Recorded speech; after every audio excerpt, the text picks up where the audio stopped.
अस्सलाम वालेकुम। अबू इसहाक इब्राहिम हज के लिए जा रहे थे। एक शख्स ने कहा, हजरत मैं भी आपके साथ चलूंगा।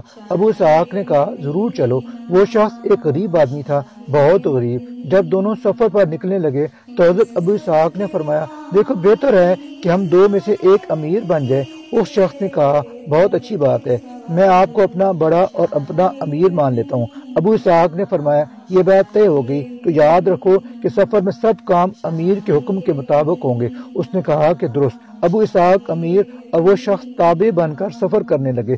पहली मंजिल आई, सफर रोक दिया गया। अबू इसहाक ने कहा, तुम बैठो, मैं अभी आया। वो शख्स बैठ गया। थोड़ी देर बाद अबू इसहाक आए तो उनके सर पर घड़ा था। वो दूर से पानी ले आए थे। उस शख्स ने कहा, अरे ये आपने क्या किया?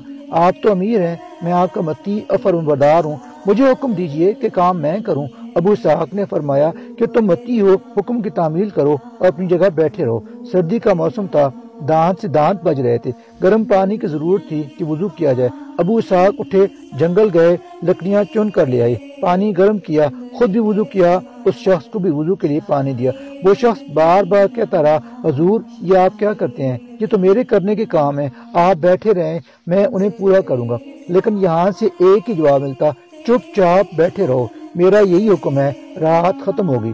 सफर शुरू हुआ तो खुदा का करना क्या हुआ कि बारिश शुरू हो गई। उस शख्स के पास क्या था? एक गदरी, एक कंबल।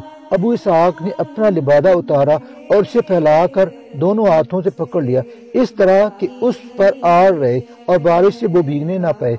खुद भीगते रहे, उसकी जरा परवाह ना थी। उस शख्स का ये हाल कि शर्मिंदगी से आंख न उठा सकता था। कुछ बोलना चाहता तो ये उसे रोक देते। एक दिन उस शख्स ने कहा, आज मैं अमीर बनूंगा, आप मेरे मती और फरमाबरदार बन जाएं। अबू इसहाक ने कहा, मंजूर। मंजिल आई, काफिले ने पड़ाव डाला। अबू इसहाक फिर काम पर निकल गए। उस शख्स ने उन्हें पकड़ा और बोला, ये आप क्या करते हैं? आज मैं अमीर हूँ। जवाब दिया, बेशक तुम अमीर हो। उसने कहा कि फिर आप मेरे हुक्म के खिलाफ क्यों करते हैं? उन्होंने जवाब दिया, मैं तो कोई नाफरमानी नहीं कर रहा। नाफरमानी तो ये होगी कि मैं अमीर को अपनी खिदमत के लिए कहूँ, मैं तो मत्ती हूँ, ये काम तो है ही मेरे। उस शख्स का कहना है कि मक्का मुअज़्ज़मा तक वो यही करते रहे। अमीर होते तो खुद ही मेरी खिदमत करते, ताबे होते तो भी खुद ही मेरी खिदमत करते। आखिर में मैं उनके उस हुस्न सलूक से इतना शर्मिंदा हुआ कि मक्का पहुंचकर बिला इतला उनके पास से भाग निकला।